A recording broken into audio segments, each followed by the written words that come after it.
Hi, welcome to Pearls of Motherhood. I'm your host, Tessie. And I'm your host, Diana. Today, we are diving into a topic that is on all of our minds: raising resilient kids and helping them to soar and not stall. We all want our kids to grow into independent, capable, and fulfilled adults, but honestly, it can feel like we're just figuring it out as we go on. But you know what? It's because we are. We're not experts here and we don't have it all figured out. We're in the trenches right with you. We're learning, we're making mistakes, and we're adjusting as we go because let's face it, every day is different. Parenting isn't about having all the answers, it's about growing alongside your kids and giving them the tools to navigate life's ups and downs. Yeah, so in this episode, we'll explore practical ways to build resilience in our children, encourage independence, and create an environment where they can thrive without pretending we've got it all mastered ourselves because we don't. So grab a cup of coffee or whatever keeps you going, get comfy, and let's take this journey together because raising strong, capable kids isn't about perfection, it's about progress. But first, mom facts and book corner.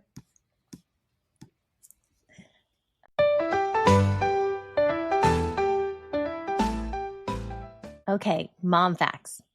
Did you know that the average mom will change over 2,000 diapers in her baby's first year alone?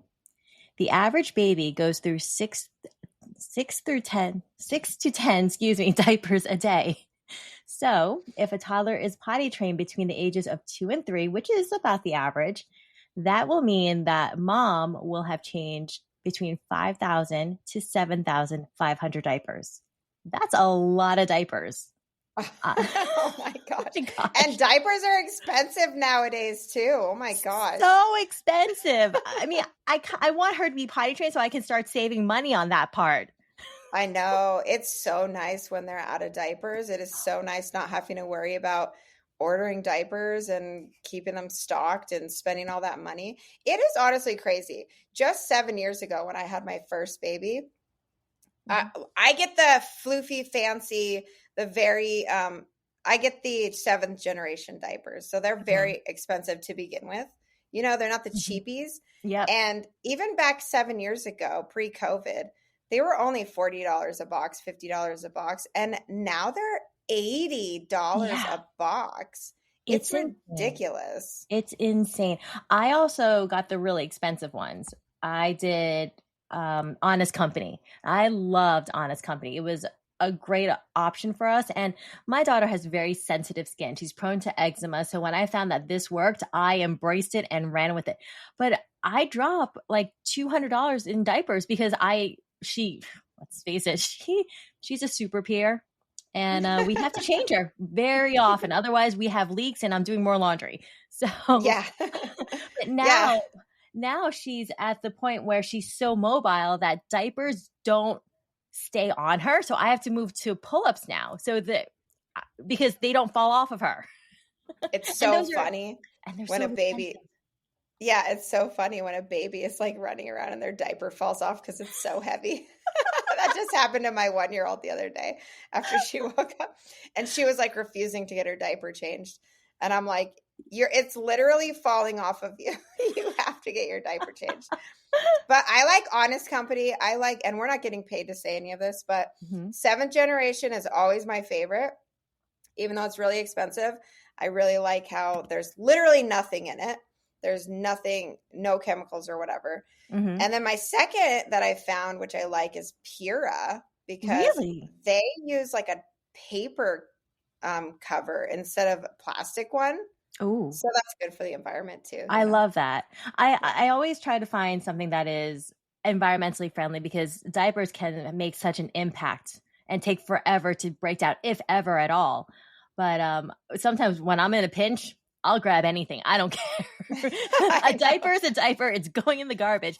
But Honest Company has been always our go-to. And then I did Coterie for a while, which is so soft but so expensive. But if you can afford it, do it. But Never heard of that one. It's a really good. It's like $1 a diaper is what it comes down to. It Wow. was, yeah, it was expensive, but it was so nice. We used it for a short period and then I switched over to pull-ups because like I said, she burns through diapers. Yeah, Pura is very soft too. They're super soft and they're minimalist. They don't have anything in them either. Hmm. Um, but what I personally like about the seventh generation is like I I don't like those strips that tell you when they pee. Really? To me, I'm like very paranoid about them. I'm like, what is causing that chemical reaction? And like Mm, seventh generation doesn't have any of that. They never have. So I just love them. But that's Pure is awesome. good. Honest is good. I actually use the Honest wipes. They're really Oh, good. those are my I love their favorites. wipes. The Yeah. my Honest Wipes are my favorites and they're my go-to because it's usually one and done instead Yeah. I of mean, going through an entire container. yeah.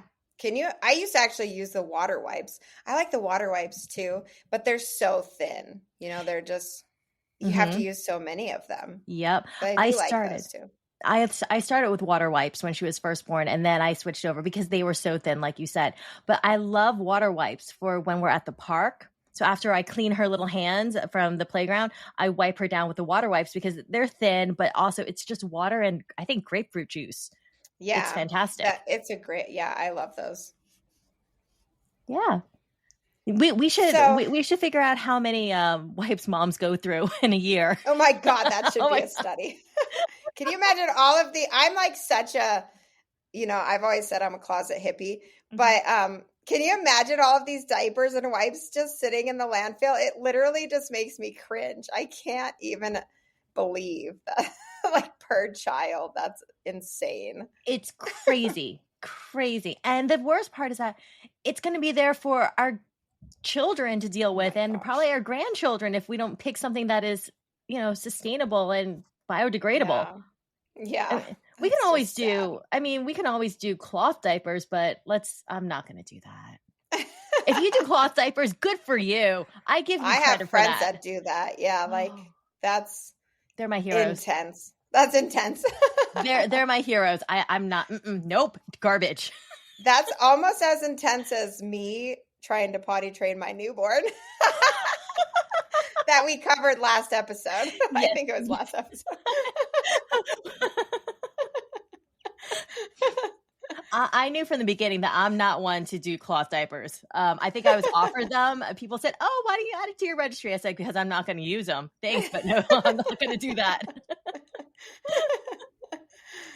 Yeah. Diapers.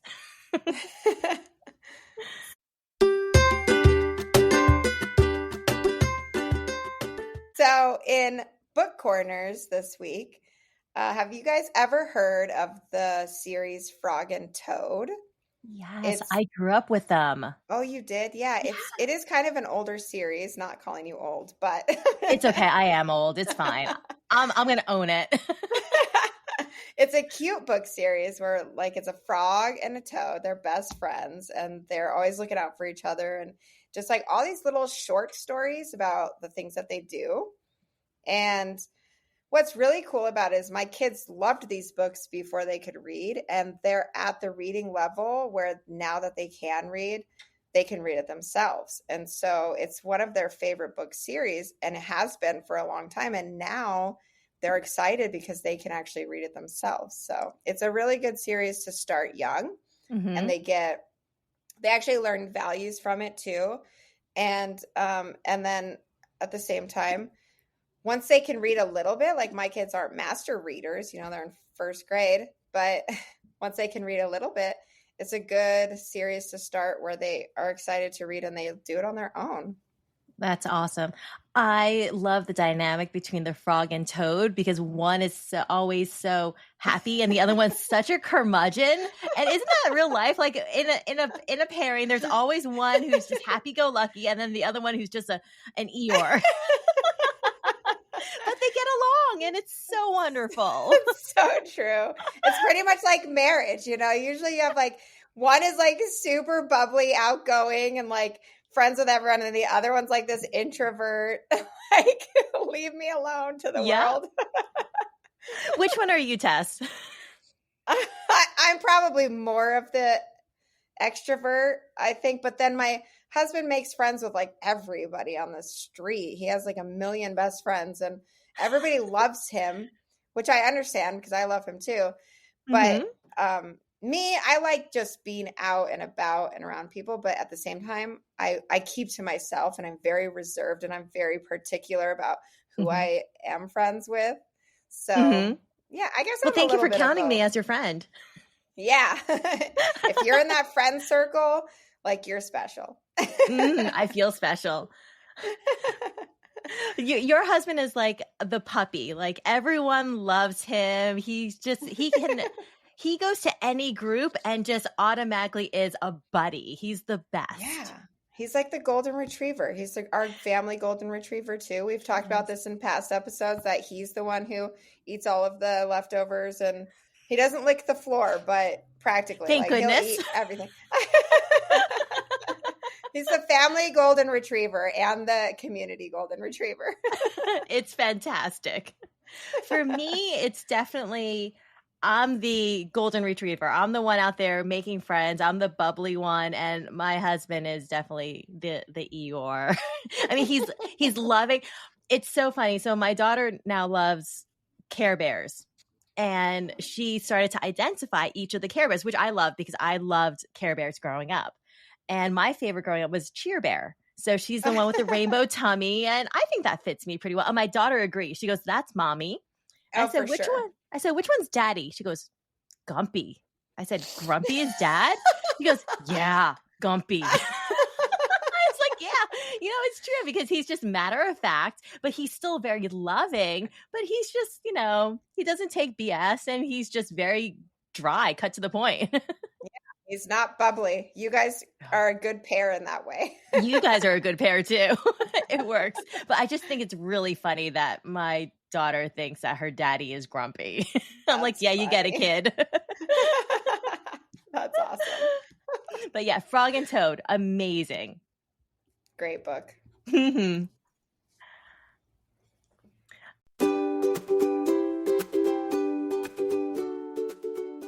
All right, so let's get into it. So today's topic, raising resilient kids. So first of all, what is resilience and why does it matter? So resilience, the definition is the ability to bounce back from challenges, to adapt, and to persist. And this is so necessary for life, as we know, for school, for work, relationships, and mental well being. Common parenting mistakes is overprotection and fixing problems for your kids instead of letting them struggle. And let's be real, we're all parents. Who wants their kid to suffer? Nobody. Not any parent wants to see their kid suffer or struggle.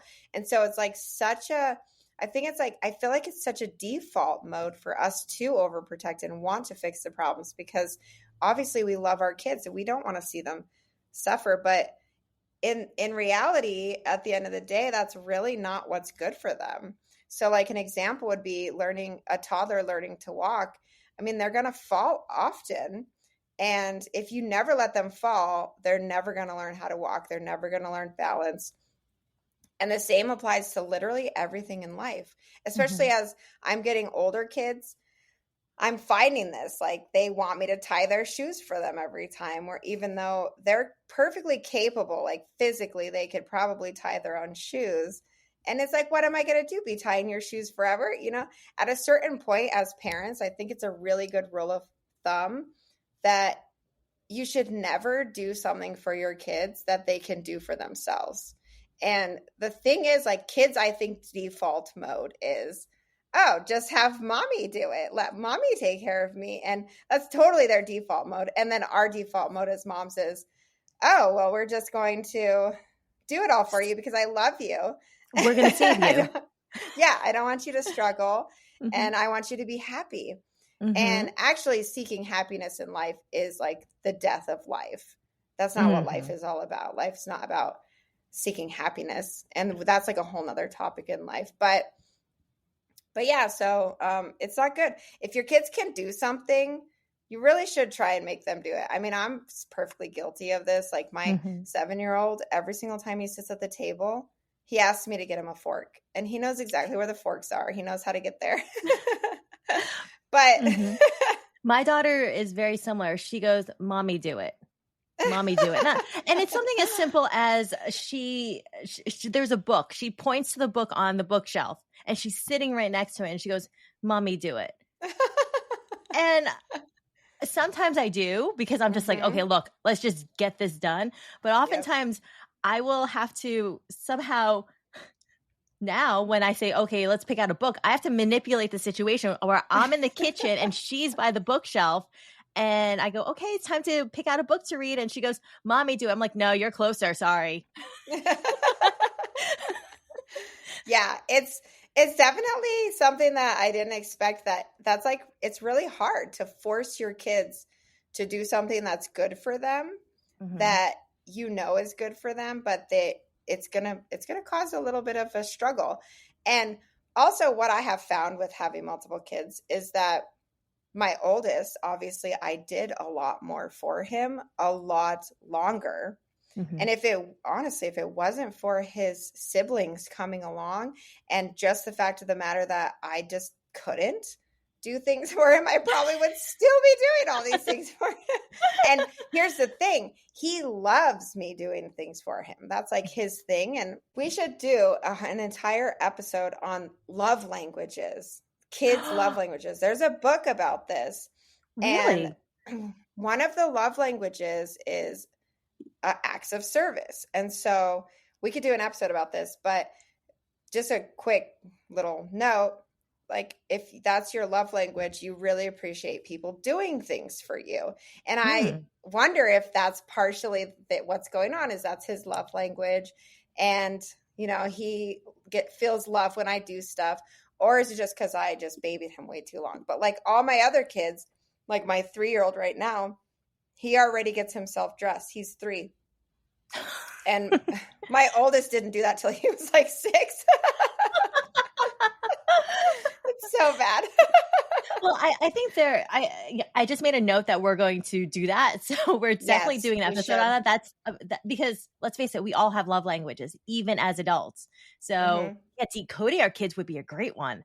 But I have to Mhm. say that I'm the oldest of 4, and I remember my mom didn't do as much for me because my brother and I are very, very close in age. So he was born when I just turned 1.5.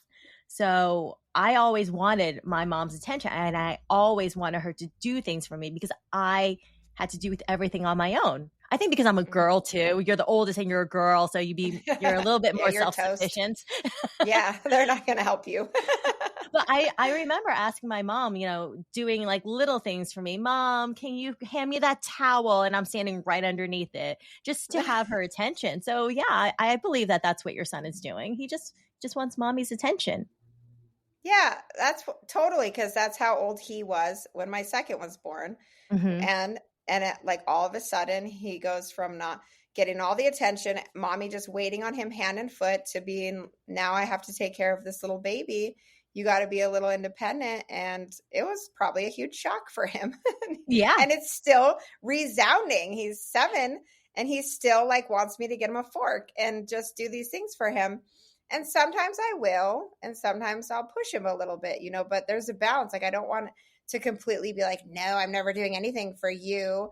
Figure it out. And I want him to have a balance of like, I do love you. I'm still going to do things for you. But, when it really is important and I know for sure you can do something, I'm going to make you do Hmm. it. No, that's a really good point. I mean, Dr. Angela Duckworth, she's a psychologist and the author of the book Grit. She says children need to experience struggle to build resilience. Overcoming small challenges prepares them for the bigger ones life will throw at them. And it's true. Little things such as getting your own fork, because guess what? When you go to college, mom's probably not going to be there to get you your fork. So get it yourself. Yeah. And what's really, if you really stop and think about like the anatomy of kids, they're building neurons, like probably millions. I don't even know how many. It's a ton of neurons every Hmm. day, every second. Everything that they actually do for themselves, they're building neurons. And everything that you do for them, you're actually depriving them of that opportunity for their brain and their neurons to connect, and for their brain to grow. Hmm. And you don't want to do that for your kid. You want them No. to have as many opportunities in life as possible. So forcing them to be a little bit uncomfortable. This is one thing I'm always telling my oldest.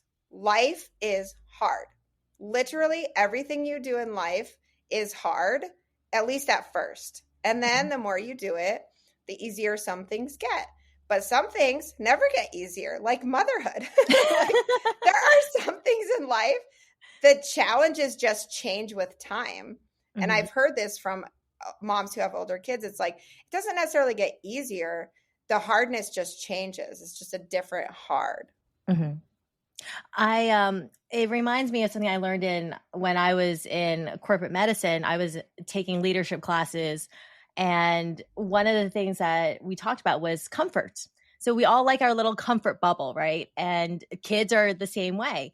And in order for us as adults to grow our comfort, we slowly expand that circle by doing things, little things here and there, small victories. And eventually that little circle that we have, our comfort circle, gets bigger and bigger and bigger. And that's exactly what kids are doing here.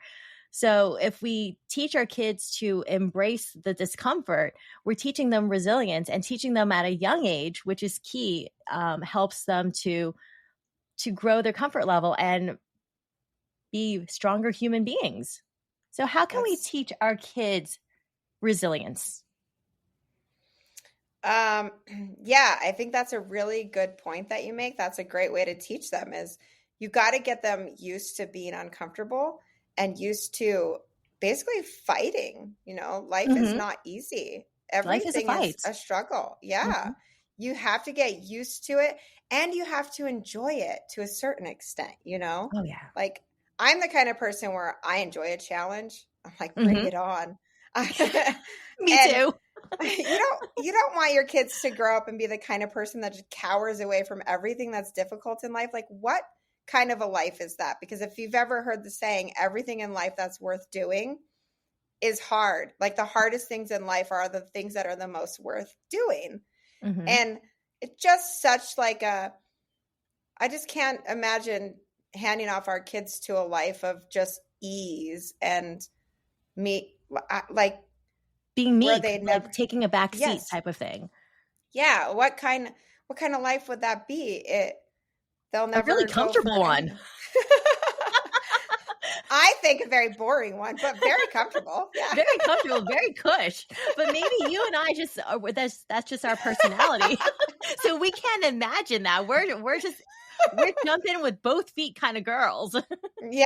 And I think if you want to teach them, let them solve problems on their own. I know, trust me, I know it's way easier when your 3-year-old is screaming because he's angry that he's putting his pants on backwards and he's like mad, but he wants to do it, but he's also screaming. And you're like wanting to just do it for him, but you have to let him figure out. It only takes like 1 or 2 times for them to do that, do it wrong. And as long as you let them figure it out, then they know how to do it forever. And you It's don't a have to do it anymore. that's a really good point. So my daughter is all about her snow boots, and she loves the fact that she can slip them on and slip them off herself. But she put them on the wrong feet. Obviously, she doesn't know her left and right yet. And she put them on the other day and she goes, "Ouchie." I said, "Oh, are they uncomfortable?" "Yeah." I said, "Well, you have them on the wrong feet, honey." And I showed her how to look at the tabs and how to put them on the correct feet. And now she actually does it correctly. She did mess it up 1 or 2 more times, obviously, and she's learning, but now she does it all by herself. I actually Yeah. see her looking at the tabs and aligning them to the correct foot. That is awesome. And because when you help kids figure things out, let them figure it out, they develop problem solving skills, they develop confidence, and they develop perseverance, especially if you don't step in right away when they're having a difficult time Mhm. and you let them figure it out. Like she figured out, oh, this doesn't feel right. You Mhm. guide her. That's what our job is, to guide them, but you let her figure it out. And Yeah. look at that.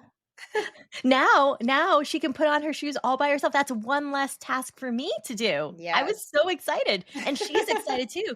So now she goes around and like tries to put every shoe on. So she takes mine and goes comfy, even though they're all backwards because my shoes are so much bigger than her feet. She goes comfy. I'm like, sure. Yeah. Oh. So Tess, being that you're working on kid number 5 now, how do you recommend that we teach our kids resilience? What's a tip that you have? What's a rule that you have? So definitely let them try to solve problems on their own, and also you can guide them. You can ask them questions. How do you think we can fix this? What do you think we can Mm. do instead? How can you do that better? You can guide them like age appropriately. Yeah, Um, encourage them, right? yeah, you can encourage them, and yeah, they might be screaming or they might be upset that they're not doing it right or they might want to give up, but that's our job to be like, okay, just try again. Hmm. Failure's okay. And also don't demean them because they don't do it right. Like definitely don't Don't be laugh at them. Don't laugh in their face. Got it. Okay. yeah. Don't be like, God, you're such an idiot. You can say that in your own head. I say that Okay. sometimes in my own head, but don't say it out loud. Inside voice versus outside voice. Got it. Okay. Still mastering that one. Yeah. But also maybe even trying to find like a different way to do it, right? Because you can't do the same thing over and over again and expect the mhm. same results because that's just Oh, true. psychosis. That's psychotic. Although I'll be honest, when I'm frustrated, I embrace the repetitive, let's do it over and over again until I do it and it never gets done right. So I guess I have to be the better person, the mom, and say, let's try a different way. Don't be crazy like your Yeah. mother. And trying a different way kind of opens up their mind to like, okay, well, I can do things different and if it's not working. I think it all just builds their brain. It's the Yeah. more that they have to think about the situation and problem solve, it's such a and critical thinking. Hmm. Those are great skills to teach. And Yeah. this is how you can do it, obviously, by not being a helicopter and doing everything for them. Which we addressed in another episode is your parenting style too. Yeah. But what I always wanted is to have a kid that asks the question why. And I know I'm going to regret that when she starts asking the question why, and we're going to look back and laugh at me. But honestly, I was a kid that asked a lot of why. I don't want to do things just because you tell me to. So teaching them to encourage them to try even after they fail at something teaches them why and to question everything because you have to do that as an adult. You can't just Yeah. take someone's word for something. You have to really go, okay, why? And is this correct for me? Yeah, totally. I'm always saying question everything. Don't Mm-hmm. just take anything for face value. And it is good. If something's not working, it is good to teach them like, well, why is this not working? And is there a better way? That's actually how the world changes. There's entrepreneurs out there who question that and say like, okay, well, we've always done it this way, but is there a better way? Like, why are we doing it that way still? From I like 1900 and now it's the 21st century, Yeah. like Instead of using quill pens, we actually have ballpoint pens. I forget who said it, but someone said engineers are the laziest people ever because they're like, I don't want to do this. How can I make this better? Why? Why are we doing it this way? And then they do because they are so that is smart. I that forget who is said. I have to so look that up. true. That is so true. Like they don't want to do the hard stuff, so they find a more efficient way to do it. Mm-hmm. I want our kids to be like that. It's only Yeah. going to make the world a better place. Yep. It'll make parenting harder, being a mom harder, but that's So okay much harder. because we're trying to raise healthy adults. That's what we're trying to do as moms. We don't want them to be reliant on us forever because let's face it, we want our own lives back at some point, but we want them to be adults in the world one day and be good people. Yeah, I mean, okay, so here's just a little story. Have you guys, well, I guess more of a question. Have you guys ever known like an adult, like a full grown adult in their 30s, 40s, who's still living at home, still kind of living off of their parents, who has never really Mm-hmm. accomplished anything great in life, who's never had any hard things in life because their parents bailed them out their entire life. And they're just kind of just skating by, just not. I mean, have you ever known anybody like that? Because I have, and it's such a very sad thing to see. Honest to God, it's Mm-hmm. like the saddest thing to see ever. Their lives are not anywhere near fulfilled as somebody's life who really, really struggled, has gone through a lot of stuff, has had a lot of failures, and it might from the outside in look like, oh, they have such a great life. It's so easy. They've had no stress. They have had no struggle. They've had no loss, all this Mm-hmm. stuff. But that's not what life is about. Mm-hmm. I unfortunately do know people who are like that, and it's like it's a version of failure to thrive. You're Yeah. too afraid to go out there, you're too afraid to try something, so you stay in your little comfort circle that we talked about earlier, and it's all cushy and perfect, and that's it. That's all they know. They won't venture outside. So Yeah. yeah, I do. And I I don't want my kid to be that way. I want her No. to go out there and take on the world. Yeah. And I'm pretty sure the parents in those scenarios are probably very heartbroken, really, at the end of Mm-hmm. the day. I can't even imagine how like sad that would be to see your child, unless there's like some mental illness where you're like they're like codependent or something and they just love having their child around, like that's a thing. Mm-hmm. um but I don't I don't think anybody in that scenario is really truly happy at the end of the day. That's just a sad situation. It And is. that's what you create if you don't create kids who have resilience and have like question everything, ask why, can make their own decisions, have confidence. And Mm-hmm. it's not easy. Life is not easy. It's not easy to teach them that, but it's so important. It's important to embrace the discomfort because we want to be comfortable, and as moms we want to protect our children at all costs, just like we talked about earlier. But we have to understand that life isn't all happiness and roses all the time. We're going to go through peaks and valleys, and that's completely normal, and being able to come back from all of that is what we're aiming for. Yeah. And I've actually heard that the happiest adults are the most unhappiest kids, if that makes any sense, Hmm. because they're not kids that were just indulged their whole life, that were just given everything and had everyone do everything for them. They're the kids that have chores. They're the kids that have responsibilities at a young age. They're the kids that have boundaries from their parents and expectations, all of those things. They were forced to do hard things and they had failures and all of the emotions that you have as a kid. Mm-hmm. But if you're just sheltered and bubbled from that, just imagine coming out into adulthood. All of that stuff is going to happen to you eventually. Talk about a slap in the face. It's like a shock. You're like, what is all this happening? Why am Yeah. I so miserable? And you Yes. never And then, learn how to come back. no, I'm sure it could cause like a huge, like, minds, like, what is going on? Life was Mm-hmm. so good. I don't know if that's true. Obviously, I'm still in my experiment with my kids and see how they turn Same. out. Same. Same. This is a long-term experiment. We're not going to know for a very long time. Yeah. One of the ones that one of the things that I've started to say is the word yet.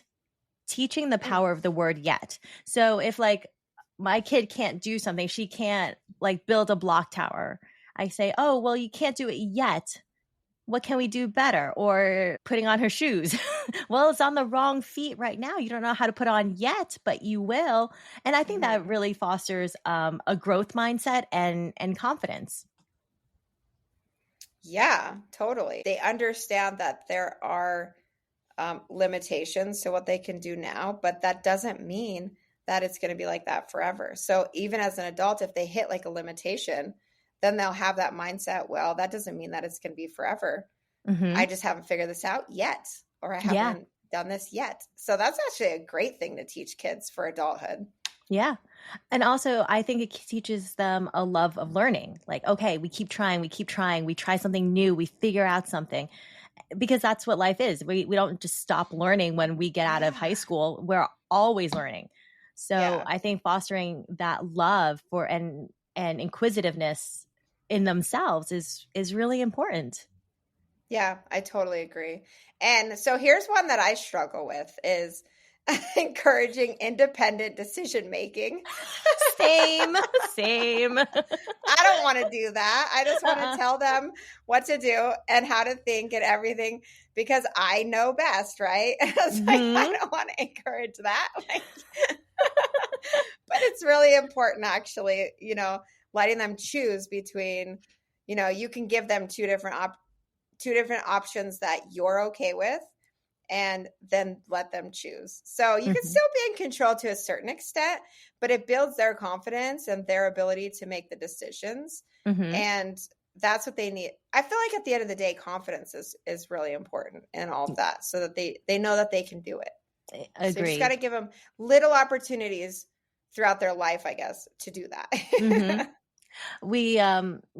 So my daughter has started to not like breakfast, but she's still hungry, but she just doesn't want to eat breakfast in the morning. So I give her two choices. I let her choose. Okay, you can have this or that. And she comes around to it because she goes, "Oh, I wanted that. Okay, I chose that." And then she gobbles it up and then asks for more. So that's Yeah. It's being actually a being in control with independent decision making. Yeah.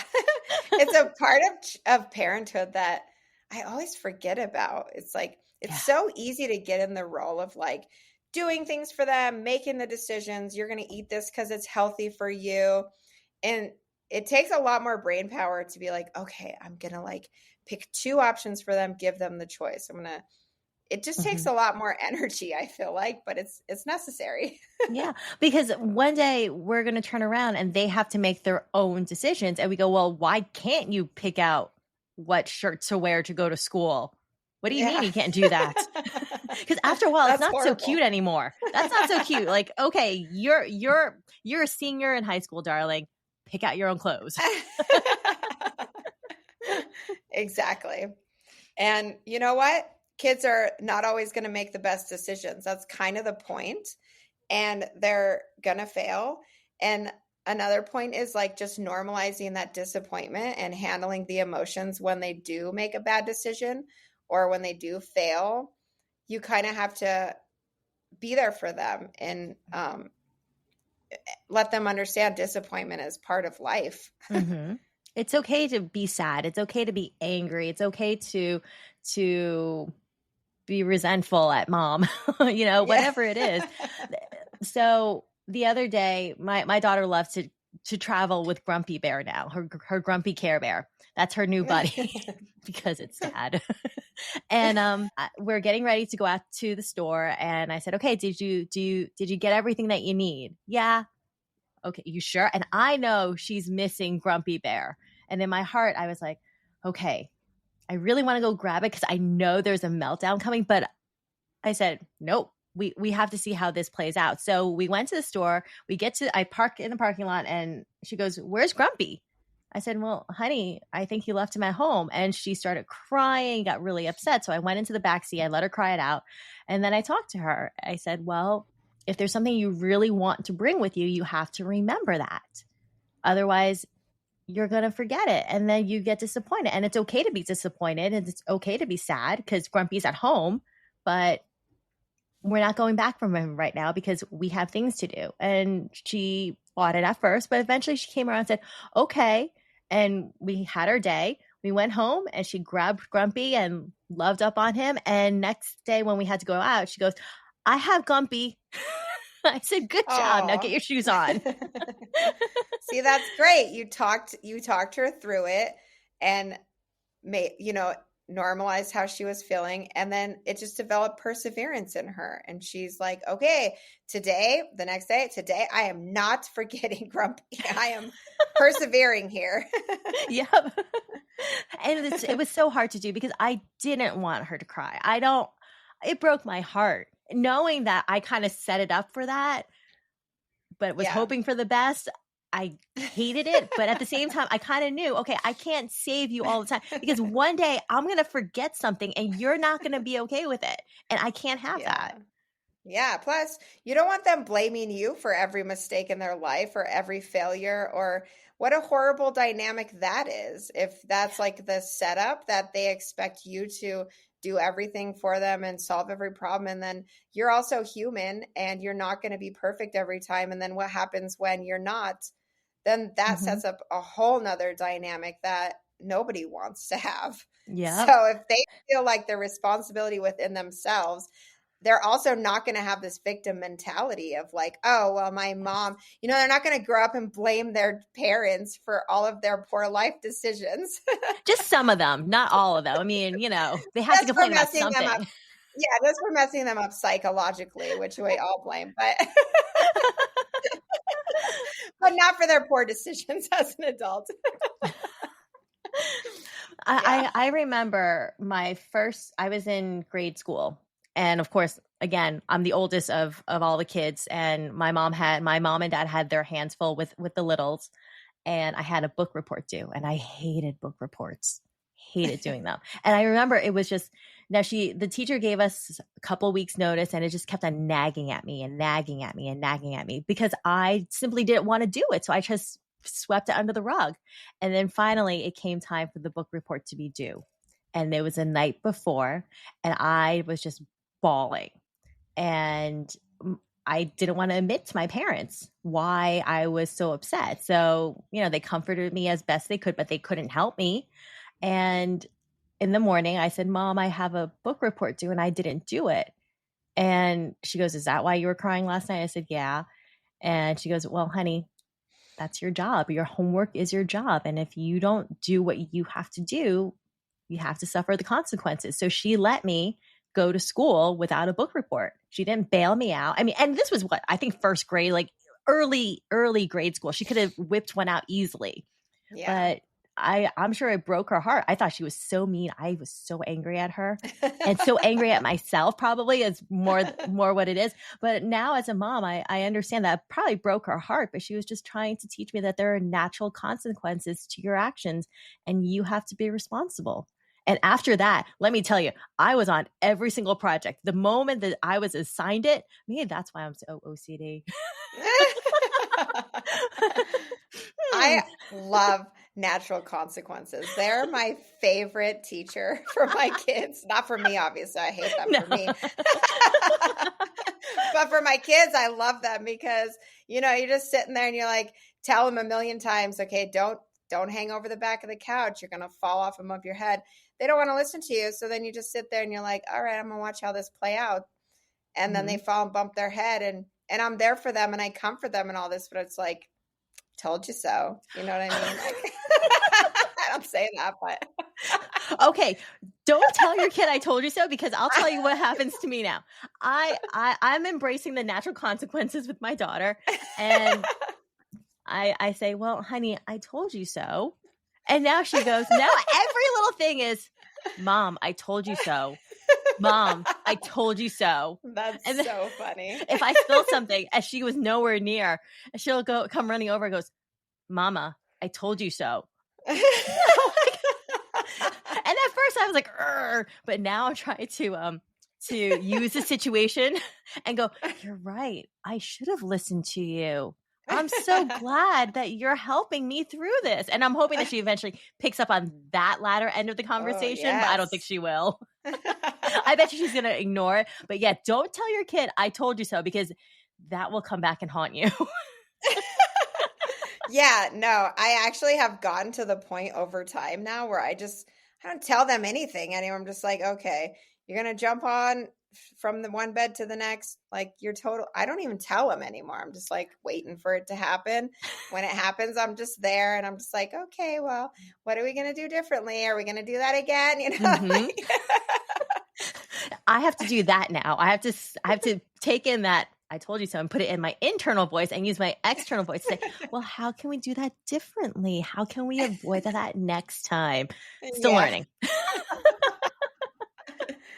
Yes, because that's the only way anybody learns is from experience and making mistakes. That's how your neurons get built. And that's the best way for kids to learn. So it's absolutely my favorite way of teaching them anything, honestly. It's like, okay, well, I'm just going to True. sit here and watch how this plays out. And Mm-hmm. honestly, I have a bunch of boys. Let's be real. Men are not wired to listen to us women nagging them all the time, you know? And I feel like boys are the same way. Like they're just like, shut up, mom. Like, stop talking. You're talking too much. I'm sure they think that in their head. I think my daughter thinks that too. What about your daughter? Does she do the same, or is she's still a little princess? Yeah, she's sassy. She actually will tell me instead of just thinking it in her head. She'll tell me. So she takes it one step further instead of just rolling Yeah. their eyes or going, "Mom, hush." She's saying, "I told you so." Exactly. That's a girl, I guess, for you. Because so this is really funny. When I was having my third boy, my midwife, who has 4 girls, I was like, "Oh, I can't believe it's another boy. You know, I really wanted a girl or this and that." And she was like, trust me, I had 4 girls, and girls will follow you around the house just to try and keep an argument going that you don't want to be a part of anymore. Girls will do stuff like that, and boys, it's not like in their nature, you know. Boys will just like tackle you. I have to say, my daughter is tenacious, so I can definitely see that happening, and I can definitely say that I have an older nephew who is the sweetest thing ever. He is such an angel. Oh my gosh, he's just the embodiment of love. So he would never do that. Yeah. He'd say, "Okay, Dee Dee, I love you. Kiss." Oh, that's My sweet. daughter I would know. nag me. My oldest is super sweet like that too as a boy, you know. Mm-hmm. He's like very calm and chill and like I'm not going to say like girl qualities, you know, but it's just he's not like rambunctious like my other Mm-hmm. 2 boys. It's He's not very like that. calm. I mean, he has his moments, but yeah, he's kind of more like my girl, just calm and mellow and likes to sit and play with his toys longer. He'll Mm-hmm. sit and color or whatever. The other boys are like off doing something else after 2 seconds. Well, it's a good thing they have each other. Exactly. Except all they do is fight. Well, it's their way of working out conflict, right? They're building resiliency and learning natural consequences and independent decision making.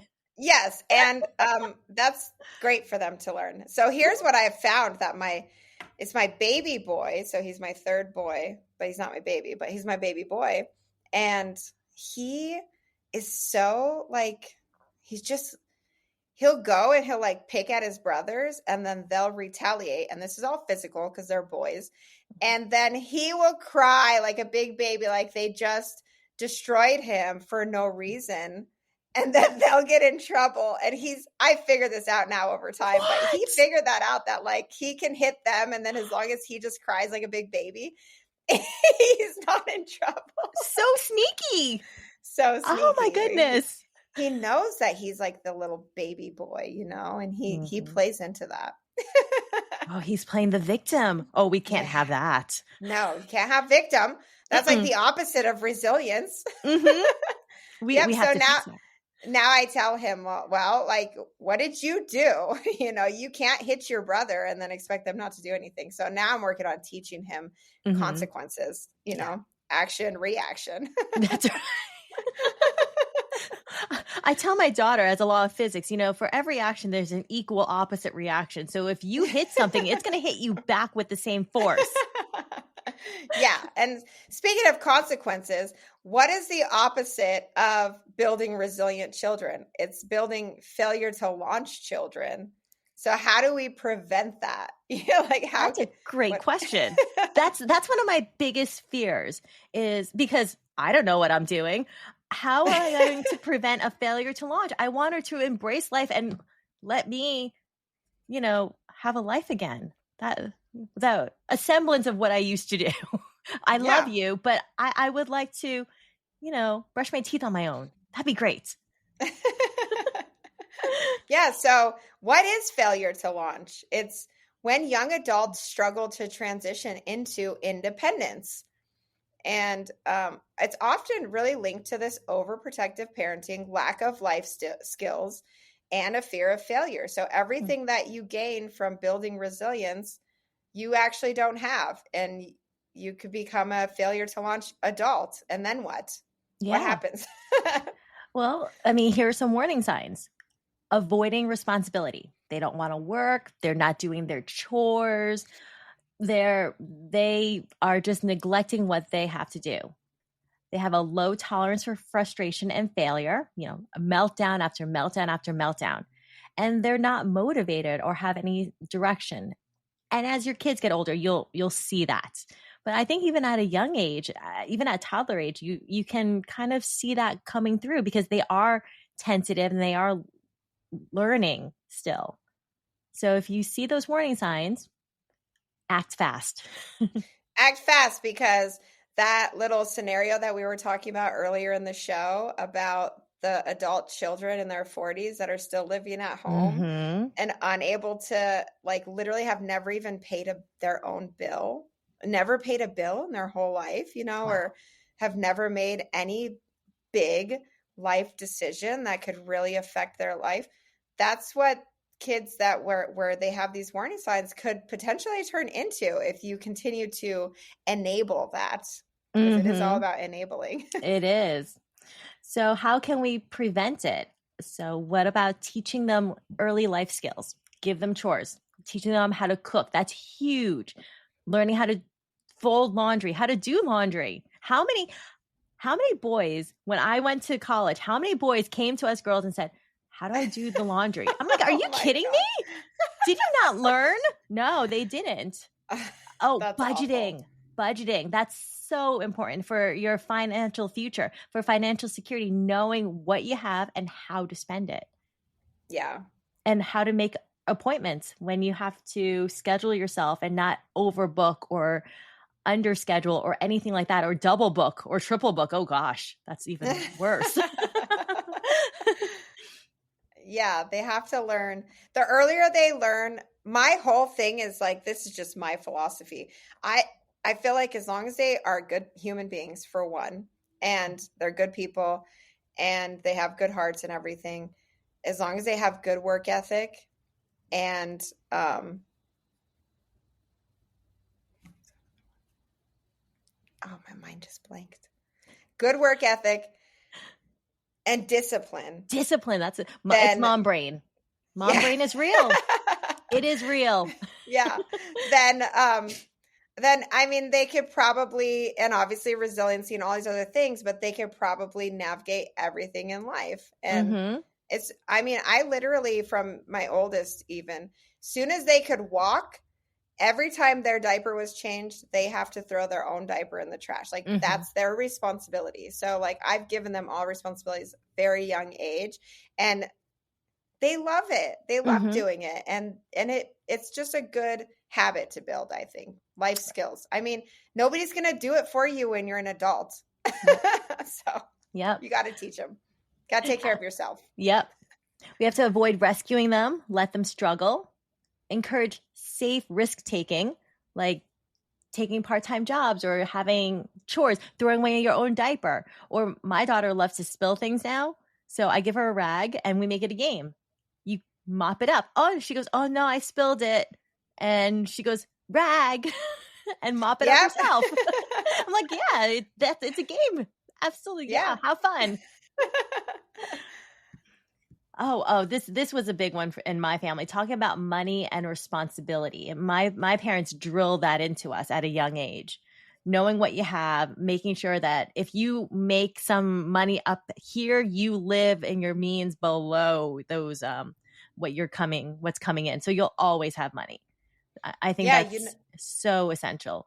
it is. I think it is an important conversation to have with kids, teaching them how to be responsible with money. It's so interesting. Like, I don't know if it was my parents' generation or just my parents, but they did teach me you have to live below your means and stuff. But they always said, like, talking about money is rude. Don't talk Mm-hmm. about, they never would talk about it. Like, to this day, they don't talk about their finances to me.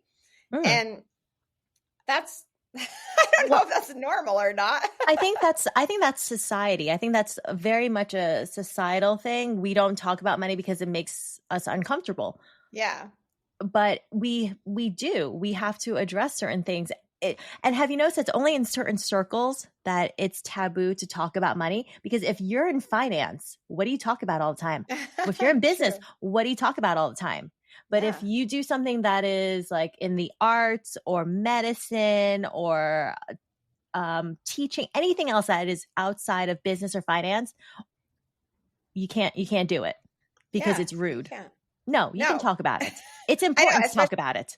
especially with your kids, teaching them, giving them allowance, teaching them how to budget, Hmm. teaching them how you do it, and like just being transparent. I think like transparency when it comes to parenting is huge because there it's almost like the wizard on the Wizard of Oz, like hiding behind the curtain. You don't actually know Hmm. anything, but then you're just supposed to like trust your parents and take their word for it, but they don't Hmm. want to like actually share or divulge anything. I mean, I have this whole Hmm. dynamic with my parents about that, but like you have to be transparent with your kids, I think. Hmm. One of the things that my mom did, because she's an accountant, is that she had ledgers. And I loved her ledgers. They were so organized and there's everything there. I didn't understand it as a kid, but to this day, I have my own ledgers. I mean, they're not on pen and paper anymore because I've upgraded to Yeah. to Excel. But I think that she taught me that from a very early age of how to account for everything so you can actually see what's coming in and what's coming out, what's necessary and what's not. Yeah, that's like I love those ledgers too, by the way. I know. I found my great grandpa's old ones. They were so cool. Like everything was like $1. It's so crazy. Do you know what I loved? My mom is amazing when it comes to math. So she can use a calculator and all that stuff, but she used to use an abacus. My Hmm. mom uses an abacus. I still don't understand if she still has one hanging at the house. I think she still uses it, but I thought it was the coolest thing watching her calculate things with beads. I'm like, what the what? That's like old school. Yeah. That's like fundamentals right there. I don't understand how to use an abacus. Maybe I should learn. But Maybe that is the way to teach our kids the best way. I don't know. I'm going to get an abacus just for fun. Yeah, there you go.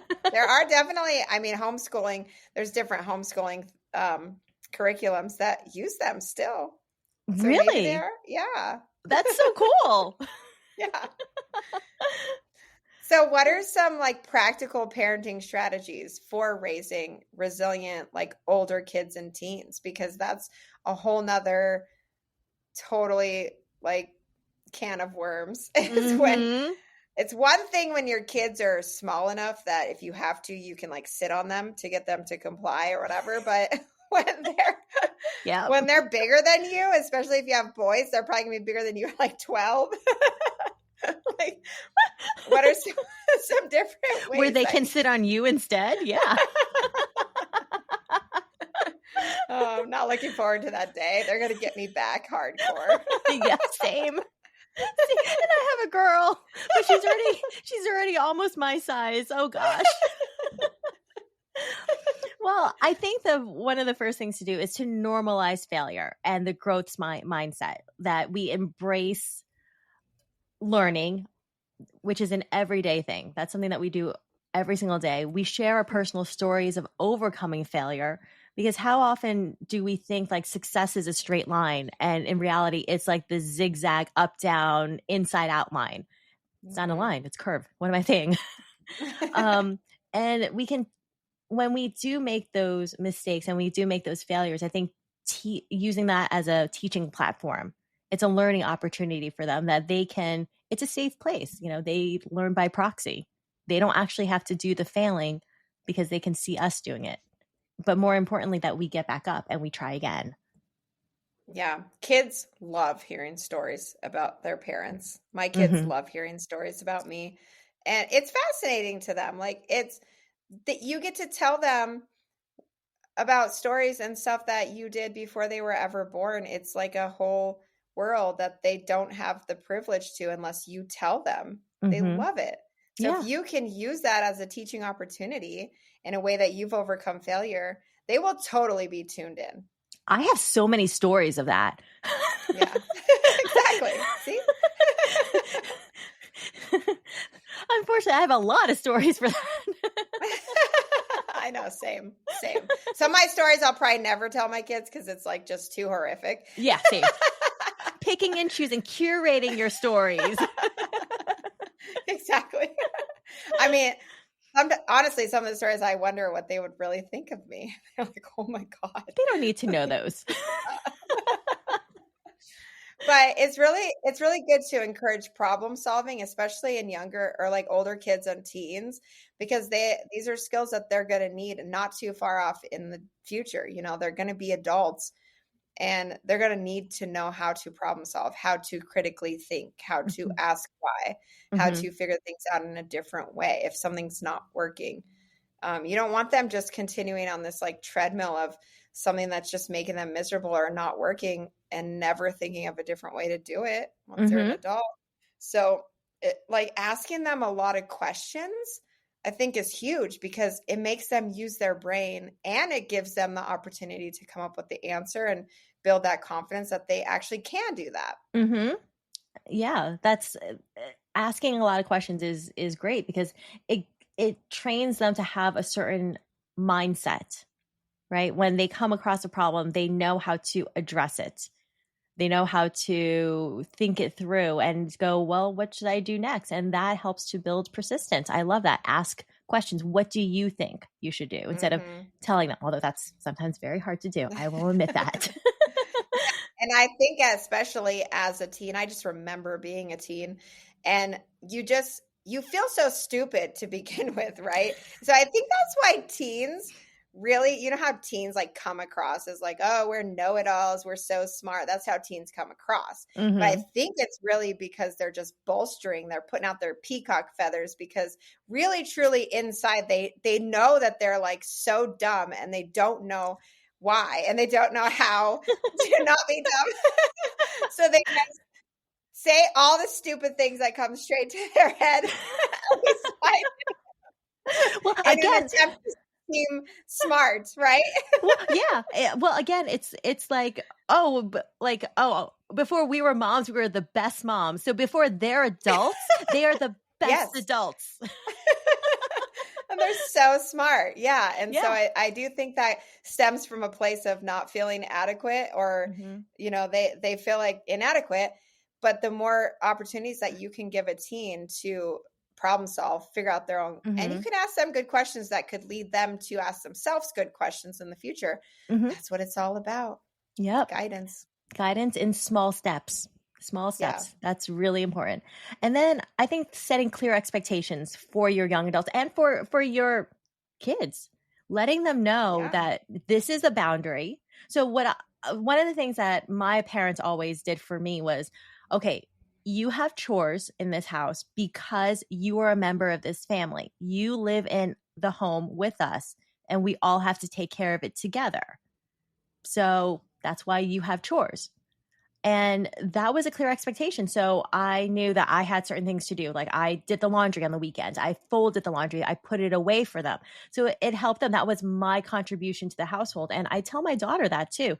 Okay, you live in this house. We are all part of a team. So let's try to make our home nice. Let's try to make life nice by helping each other. So I think that's really important, letting them know this is what I expect of you. And I think they want to do it, especially when you praise them, because what kid doesn't want that attention, that positive attention, right? Totally. And I can tell you right now from experience the earlier you start them with having responsibilities, the easier it is as they get older. Because I really let my baby boy off the hook. He's my angel baby, and he's just so sweet and cuddly, and he's adorable.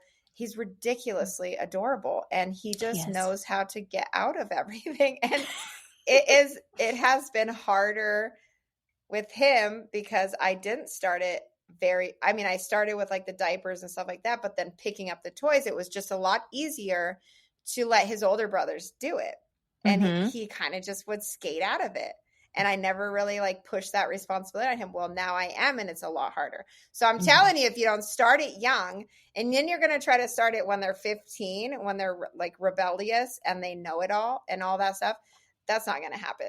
And they have car keys. Yeah. And they can just walk out the door even though you tell them not to? No, that's not going to work. They have a big sassy mouth and God knows what else. And they're bigger than you and can put you on the top shelf and say, too bad, Mom, you're stuck up there. Exactly. Yeah, that's going to be a lot harder. Yeah. So I think... Yeah. I think you're right. I think parenting, it's a long game. A little bit of struggle today will help your kids thrive tomorrow. And it's never too late to start fostering resilience, and never too early to start teaching them resilience, because it's easier today than it is tomorrow. Where are we? Summary? Are you on the summary? Yeah. Oh. Yeah, we blasted through all that. Okay, but I don't see where you're just reading. Sorry. Oh, it's okay. I see it. You see right above summary. So do you want to take the summary part, and then I can just, I'll do the closing like I normally do?